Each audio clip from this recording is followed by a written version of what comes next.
Yes.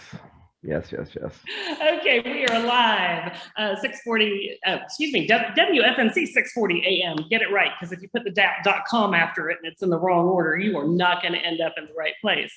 But glad to be here talking real estate with Team Harris, with three of who are going to become my friends, not just realtors and colleagues. But if we keep these talks up, we're going to have to get together for coffee or a drink after work or something at some point, or dinner at my house. I'm a voracious cook, and I love to have people over, which is why you don't see me at bars very often. Fat boy likes to eat, so we'll be right there. We're voracious eaters. Peter's like, I'll be in the kitchen. We'll see. Right there. Deno's like, I'll be there. Yes. We just need 50 people for Deno to feel like he's actually being productive. Right. That's right. Yeah. Get those tickets going. Don't challenge us with a good time. We'll be there. Yeah. Just before the show, we were talking about sort of this, why do you want to sit in city council? And of course we talked about it. Everyone's got this service. This is another extension. This is a growth. I feel as though I can bring value after so many years in real estate. I have perception. The reality is that the city council, first of all, we've got a great city. We've got the positive. We have had fantastic city councils over the years, and we've had city councils that have had challenges. And it's not necessarily that we ever specifically want to get rid of someone. I'm not saying that doesn't happen, because we had a U.S. senator who North Carolina had to get rid of because he was an embarrassment to the entire world. But every once in a while that may happen. But for the most part, it's just people running who think they can bring value to a conversation, or they see a space of missing experience, data, or expertise on the city council, and they believe they can fill that space. And one of the top crises for us that will be for a very long time, for the next decade, is going to be our housing that we're in. And it's not just, it is the amount of inventory, but it's also the price point of that inventory. And so we've got some real challenges ahead of us, because believe it or not, every realtor, and this is where I'm going to bring you guys in, when we see a piece of land, we do not automatically see a metal building or a house sitting on it. We all know that our land is actually important to preserve while we figure out ways of bringing housing in and supplanting the inventory. Who better to have that conversation than someone who understands both sides of that conversation, right? Well, planned growth. We have to instill more planned growth. It's not just go put a Walmart. But as I was learning with affordable housing, you can't get affordable housing if you don't have a good walk score. And you can't get a good walk score unless you have sidewalks and shopping and schools and possibly density. Jobs. Density. Yes. Okay. So, but what does that mean to the average consumer? What's that look like? They need we know what the walk score is, but so it's kind of a field of dreams. You build it and they will come, or do they come, then you build it. Mm-hmm.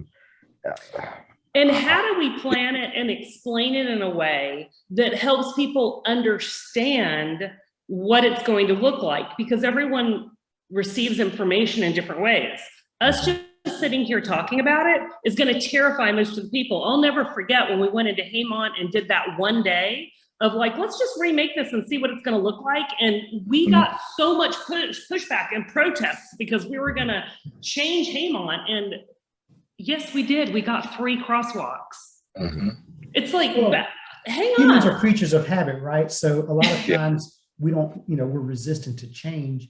But the only real constant in this world is change. I mean, it's going to keep evolving. So to piggyback on what Peter said, it's about smart growth, organized growth, planned growth, not just urban sprawl. So we're at the point now as a city, a county, and a state where I don't think we can any longer afford to just hodgepodge from infrastructure to construction to all of it, development.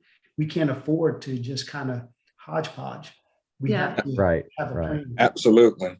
And I think that's one reason why we have to, we have things such as the future land use plans, things of that nature. And when you bring a group of people that have a specialty, you talked about that, what was our specialty within the world of real estate.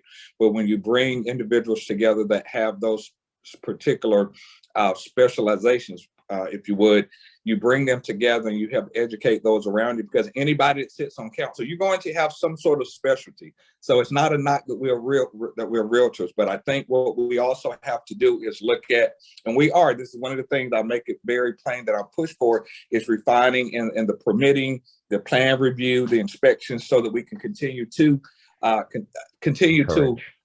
push development and economic growth. So we do things like that. And if you saw last night, we started with that, with doing an adaptive reuse with hotels that's been here over 10 years to help turn those into multifamily, just to let you know. But we have to be bold. And honestly, I'll say this and I'll be quiet. When you find something that you're passionate for, and mine is going to be, again, it's that affordable house and workforce housing area, you have to go forward. Honestly, if you push and do it, just find something that you might get put out for, but if you get it done, please just go for it. That is a great way to end this. We've just got a few seconds left. And the best thing about having realtors and entrepreneurs on something like city council is people will say no. And what we hear is no. Does that mean never? Does it mean not now? Or does it just mean not that way? And then we ask how, when, why, and we start having that conversation. So thank the three of you for being here. Appreciate all you do. Hopefully we'll get to do this again. In the meantime, if anyone wants to talk real estate, talk to Team Harris. If you want to connect with any of these three, reach out to us at 433-2724. Go to the website at teamharris.com. In the meantime, be kind, be safe, be good.